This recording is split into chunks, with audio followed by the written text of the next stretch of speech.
Well, hey guys, I've been asked to do a video about pumps, everybody's favorite topic.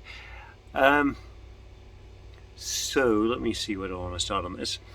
I think the first thing everybody needs to know about pumps is they should not be running most of the time.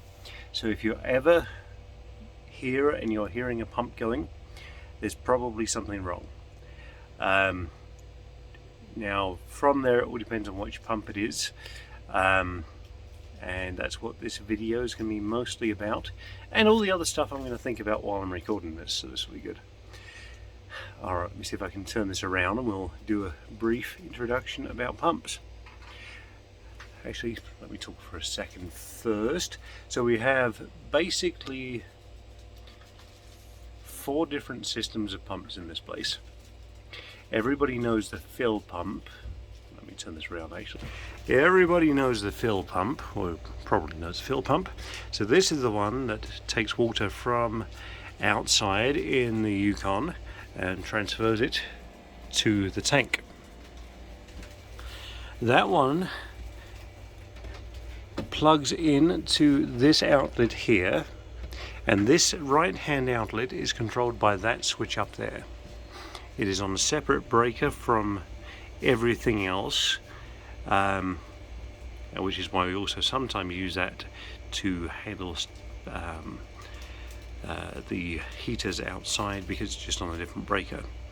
But if you plug anything else into this, we've got something dripping from up above, that's fun. It's going to be controlled by that switch up there. Alright, so this system here and up through there is all fill system. Second system is our water pressurization system. That is this pump back here. So water comes from the big tank along the line at the back here into this pump here. Now this pump here is all one piece. This is like the control unit for the pump below. And what this one does is keeps water going to the faucets and to the soda machine and to the coffee maker. Everything that needs water pressure is produced by this pump here. So if this one has a breaker issue, if this one's unplugged, if this one, I don't know, there's a couple of switches on it, I'll show you in a second. If that is not working, then there is no water pressure going to the hut. Now there's a bit of a trick that it can do, or actually the system can do, which is sometimes when this is turned off, well, 100% of the time when this is turned off, the espresso machine will carry on working. The reason being is that inside the espresso machine there is a reservoir of water, and there is also a separate pump that creates pressure. So the espresso machine will carry on using the water it has until there's no water left in it, even though there's no water coming from the pressurizing pump to the espresso machine anymore. Now that's dangerous, because eventually that will run out of water, and when there's no water left it will start burning up. So if the sinks are not working, if there's no other pressure in the hut, we might have 5 espresso drinks we could make, or maybe even a few more than that, but eventually it will run out of water and bad things will happen. So if there is no water working, we are shut down very, very quickly. Maybe finish that order or the order after that. That becomes a top priority item, because things start breaking fast. Get hold of management, get hold of supervisors, start figuring out the problem. Now let me show you what to do with this pump. And this pump, the pressurizing pump, we can follow it back here, plugs in to this set of outlets here. This is on a separate breaker to this one, so we could have power here but not here. As you can see at the moment, this one also has a power strip plugged into that with a couple of things plugged into there. So that's all on one breaker, and this is on one breaker. So if this isn't working, first of all we're going to look on it. We're going to see if there's any lights on it. At the moment you can see there's a green light on the top, and there's a red button at the bottom. That's not actually a light. That says power on. There is also a switch just here, and that is the breaker that is on this unit.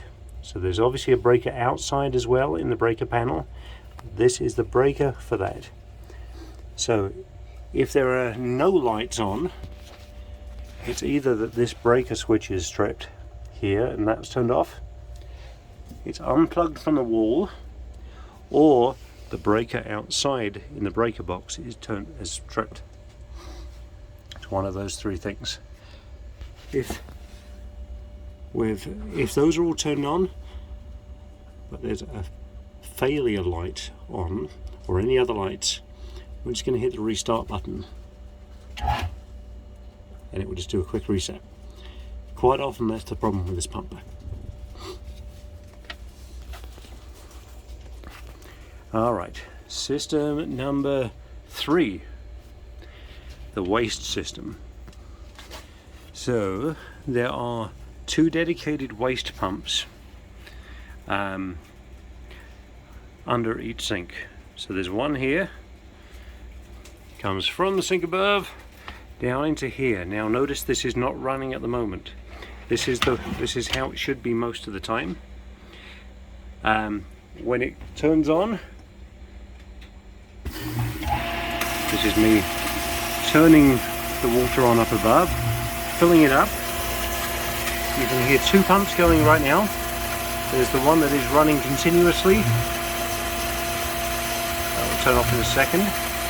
And there's one that's going wah, wah, wah. That is the waste pump in front of us. See if it's still going. There you go, you can hear it just there. Wah, wah. That does not run most of the time. If it is running all of the time, there's a problem. So we'll come back to what to do with that problem here in a second. So that pumps from up here. There's also the lines coming in from the soda machine into here, goes into there, and then down into some pipes that go under the building and then go out to the waste tanks outside. There is also, under this sink here, the hand washing sink and the triple sinks all dump into this pump here. Notice it is also turned off because its natural state is not to be running. If it is running continuously, there's a problem. That goes out to, again, under the floorboards and out, straight out from here actually, to the waste tanks, and then gets pumped back uphill and dumped into the waste tanks. So the waste tank lines have heater elements on them to stop them freezing in winter, and we can tell that's working by this light just here. Don't know whether you can tell, but that is actually glowing orange right now, so we want to double check that's turned on. There is another one on the far end, on the top of the waste tank itself, and if you lift up the lid you'll see a second glowing orange heater element there as well. So problem number 2, so 2 problems that can happen. If that's running all the time, there's one of 2 things probably happened. One is it's this unit here. There's a second, just happens to be, here's one I prepared earlier. This here is a switch, and what happens is water runs into here when enough water has gotten into this pipe. So it fills up, fills up, fills up, fills up, runs into here, and the water pressure pushes a little switch inside here. Sometimes this gets full of junk and needs to be cleaned out. The way you clean it out is you turn off any valves that are nearby it. If there's water up in the sink, you turn these off as well. This unscrews straight from there. You can unplug it from the from its plug-in back there. Same with this one over here, exactly the same setup. This unscrews. Now, first time you do it, it's pretty intimidating, but it's actually pretty straightforward. You just have to really watch how it comes apart and puts back together. You can unscrew these 6 screws here. Make sure you don't lose any screws. There is a diaphragm in the middle. That's just a piece of rubber.